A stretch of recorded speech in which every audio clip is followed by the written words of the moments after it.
প্রত্যেক দিনের মতো আজকে আবারও একটি রেসিপি নিয়ে আপনাদের সামনে হাজির হলাম। আজকে বরবটির একদমই ভিন্ন স্বাদের একটি রেসিপি আপনাদের সাথে শেয়ার করব, যেটা গরম গরম ভাতের সাথে খেতে খুবই ভালো লাগবে। নমস্কার বন্ধুরা, মাই কিচেন মাই ব্লগে সবাইকে আবারও একবার স্বাগত। তো আজকে রেসিপিটি বানানোর জন্য এখানে আমি বেশ কিছুটা পরিমাণ বরবটি নিয়ে নিয়েছি। আর বরবটিগুলিকে দেখুন কেটে নিয়ে খুব ভালো করে ধুয়ে একটা থালার মধ্যে রেখে দিয়েছি। এখন এই রেসিপির জন্য একটা আলু আমি ছাড়িয়ে নিয়েছি আর তার সাথে নিয়ে নিয়েছি একটা পেঁয়াজ। তো আমি এখানে বরবটির সঙ্গে একটা আলু দিয়ে রেসিপিটি তৈরি করব, তার জন্য আলুগুলিকেও এইভাবে লম্বা করে কেটে নিচ্ছি। তো আপনারা আলুর পরিমাণটা বাড়িয়ে কমিয়ে নিতে পারেন। তো আমি একদমই কম ব্যবহার করছি এখানে আলুটা। আর সাথে নিয়ে নিয়েছি একটা ছোট সাইজের পেঁয়াজ। তো পেঁয়াজটাকেও এইভাবে লম্বা লম্বা করে কেটে নিচ্ছি। তো সমস্ত কিছু কেটে নিয়ে দেখুন খুব ভালোভাবে ধুয়ে নিয়ে ফিরে আসলাম। তো এখন রেসিপিটি তৈরি করার জন্য এখন একটা মশলা রেডি করে নেব। তার জন্য এখানে নিয়ে নিয়েছি 2 চামচ পরিমাণ পোস্ত। তো এখন পোস্তটা মিক্সিং জারের মধ্যে দিয়ে খুব ভালোভাবে প্রথমেই একবার গুঁড়ো করে নেব, তাতে করে পেস্টটা একদমই কিন্তু মসৃণ তৈরি হবে।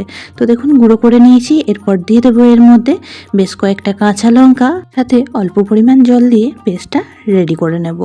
তো পোস্তর পরিমাণটা কম ব্যবহার করেছি। প্রথমেই যদি এইভাবে গুঁড়ো করে নেওয়া হয় পেস্টটা কিন্তু খুব সুন্দরভাবে তৈরি হয়। এখন রেসিপিটি তৈরি করার জন্য গ্যাসের মধ্যে একটা কড়া বসিয়ে এখানে দিয়ে দিয়েছি 2 থেকে 3 চামচ পরিমাণ সর্ষের তেল। তো আজকের রেসিপিতে তেলের পরিমাণটা যদি একটু বেশি থাকে খেতে বেশি ভালো লাগে, আর অবশ্যই সর্ষের তেলে বানানোর চেষ্টা করবেন। তো দিয়ে দিলাম প্রথমেই ফোড়ন হিসাবে 1/2 চামচ কালো জিরে, সাথে কয়েকটা ছেঁড়া কাঁচা লঙ্কা। তো ফোড়নগুলিকে বেশ কয়েক সেকেন্ড ভেজে নেওয়ার পর যে পেঁয়াজটা আমি কেটে রেখে দিয়েছিলাম, তো সেই পেঁয়াজটাই দিয়ে দিলাম। তো পেঁয়াজটা কোনো রকমভাবে ভাজার প্রয়োজন নেই, সাথে এখানে আলুগুলিও অ্যাড করে দিলাম। তো পেঁয়াজ আলু দুটো উপকরণকে এখন বেশ কিছুক্ষণ সময় ভেজে নেব। একদমই সহজ সাধারণ একটি রেসিপি বন্ধুরা, খেতে কিন্তু খুবই ভালো লাগে ভাতের সাথে। আর বরবটি দিয়ে অনেকে অনেক রকমভাবেই রেসিপি বানিয়ে খেয়েছেন, তবে এই রেসিপিটি একবার ট্রাই করে দেখতে পারেন। আশা করছি সকলের খুবই ভালো লাগবে। তো পেঁয়াজ আলুটা বেশ কিছুক্ষণ সময় তেলের মধ্যে নাড়াচাড়া করে নিয়ে এখন ঢাকা চাপা দিয়ে দিচ্ছি 2 থেকে 3 মিনিটের জন্য।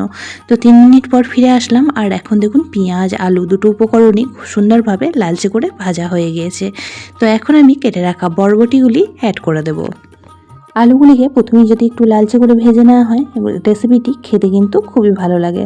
তো সমস্ত বরবটিগুলি দিয়ে দেওয়ার পর এখন আলুর সাথে বরবটিগুলিও বেশ কিছুক্ষণ সময় নাড়াচাড়া করে ভেজে নেব। পুরনো বন্ধুরা সবসময় আমার পাশে থেকে আমাকে এতটা সাপোর্ট করে এগিয়ে নিয়ে যাওয়ার জন্য অনেক অনেক ভালোবাসা। যে সকল নতুন বন্ধু আজকে ফার্স্ট টাইম চ্যানেলে ভিজিট করেছেন আর আজকের ভিডিওটি দেখছেন, তাদের কাছে অনুরোধ রইল চ্যানেলটি সাবস্ক্রাইব করে পাশে থাকা বেল আইকনটির অল প্রেস করে দেবেন। তাহলে আমি যখনই কোনো ভিডিও আপলোড করব নোটিফিকেশন সবার আগে আপনাদের কাছে পৌঁছে যাবে। তো বরবটিগুলিকে দিয়েও খুব ভালো করে নাড়াচাড়া করে নিয়ে 2 মিনিট ঢাকা চাপা দিয়ে রান্নাটি করে নিয়েছিলাম। আর এই পর্যায়ে দেখুন আলু বরবটি সব উপকরণগুলি খুব সুন্দরভাবে ভাজা হয়ে গিয়েছে। তো এই পর্যায়ে আমি দিয়ে দেবো একটা মিডিয়াম সাইজের টমেটোর হাফ টমেটো। তো টমেটোটা এইভাবে লম্বা করে কেটে দিয়ে দিয়েছি। আর সাথে এখন দিয়ে দেবো পরিমাণ মতন লবণ। লবণটা প্রথমে ব্যবহার করবেন না, তাহলে বরবটি থেকে জল বের হয়ে যাবে, তাতে করে বরবটিটা ভালোভাবে ভাজা হবে না। আর বরবটি যদি ভালোভাবে না ভাজা হয় রেসিপিটি খেতেও কিন্তু ভালো লাগবে না। তো এই পর্যায়ে পরিমাণ মতন লবণ দিয়ে দিলাম, আর সাথে ঝালের জন্য দিয়ে দিলাম খুব সামান্য পরিমাণ একটু ঝাল লঙ্কার গুঁড়ো। আর দিয়ে দিচ্ছি এখানে স্বাদ ব্যালেন্সের জন্য 1 চামচ চিনি। তো সমস্ত উপকরণগুলিকে আবারও খুব ভালোভাবে নাড়াচাড়া করে একবার মিশিয়ে নিচ্ছি। একদমই সাধারণ একটি রেসিপি, খেতে কিন্তু ভীষণই ভালো লাগে। সামান্য কটা উপকরণ দিয়েই বরবটির এই রেসিপিটি তৈরি হয়েছে। বরবটি খেতে আমরা অনেকেই পছন্দ করি না, যদি এই পদ্ধতিতে বানিয়ে দেওয়া হয় তাহলে কিন্তু সকলেই খুবই পছন্দ করবে আর বারবারই কিন্তু বানিয়ে দেওয়ার অনুরোধ করবে। তো খুব ভালোভাবে মেশানো হয়ে গেলে এখন ঢাকা চাপা দিয়ে রান্নাটি করে নেব 2 থেকে 3 মিনিটের জন্য। 3 মিনিট পর ঢাকাটা খুলে নিয়েছি, আর দেখেই বুঝতে পারছেন এই পর্যায়ে কিন্তু বরবটি আলু দুটো উপকরণই খুব সুন্দরভাবে ভাজা হয়ে গিয়েছে আর প্রায় সিদ্ধ হয়ে গিয়েছে। এখন যে পোস্তটা আমি প্রথমেই পেস্ট বানিয়ে রেখে দিয়েছিলাম, সেই পোস্তর পেস্টটা এই পর্যায়ে অ্যাড করে দেব।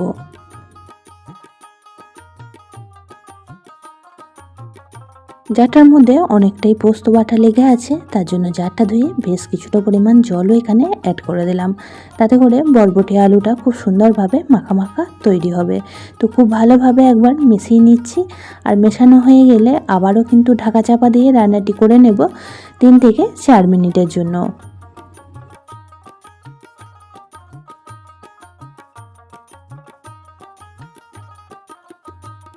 4 মিনিট পর ফিরে এসেছি।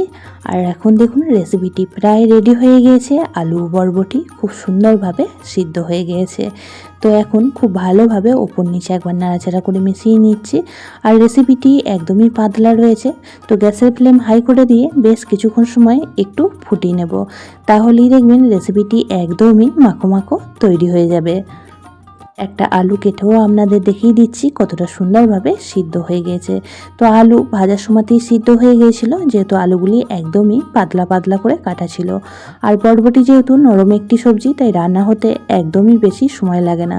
খুব কম সময়ের মধ্যেই রেসিপিটি তৈরি হয়ে যায় আর খেতেও কিন্তু খুবই ভালো লাগে। এই পর্যায়ে গ্যাসের ফ্লেমটা অফ করে দেব। তার আগে দিয়ে দিচ্ছি এখানে 1 চামচ সর্ষের তেল, যেটা আজকের রেসিপির স্বাদকে অনেকটাই বাড়িয়ে দেবে। খুব ভালো করে একবার নাড়াচাড়া করে মিশিয়ে নেব, তারপর গ্যাসের ফ্লেমটা অফ করে দেব। আজকের রেসিপিটি বাচ্চা বড় সকলেই খুবই পছন্দ করবে। একবার এইভাবে বানিয়ে খেলে বারবারই কিন্তু এইভাবে বানিয়ে খেতে ইচ্ছে করবে। যারা বরবটি খেতে একদমই পছন্দ করে না, তারাও কিন্তু ভীষণই ভালোবেসে খেয়ে নেবে আজকের রেসিপিটি। গ্যাসের ফ্লেম অফ করে দিয়ে 15 থেকে 20 মিনিট স্ট্যান্ডিং টাইম করে রেখে দিয়েছিলাম। তারপর একটা পাত্রে সার্ভ করে আপনাদের দেখাচ্ছি যে কতটা সুন্দর তৈরি হয়েছে আজকের রেসিপিটি। একদমই সাধারণ একটি রেসিপি, কিন্তু স্বাদ হয় দুর্দান্ত। তো রেসিপিটি কেমন লাগলো অবশ্যই কমেন্ট বক্সে জানাবেন। যদি রেসিপিটি কোনো অংশে বেশি ভালো লেগে থাকে তাহলে একটা শেয়ার করে দেওয়ার অনুরোধ রইল। সবাই খুব ভালো থাকবেন, সুস্থ থাকবেন। আবারও দেখা হচ্ছে অন্য কোনো রেসিপি ভিডিও বা ব্লগ ভিডিওর সাথে। ততক্ষণের জন্য সবাইকে টাটা।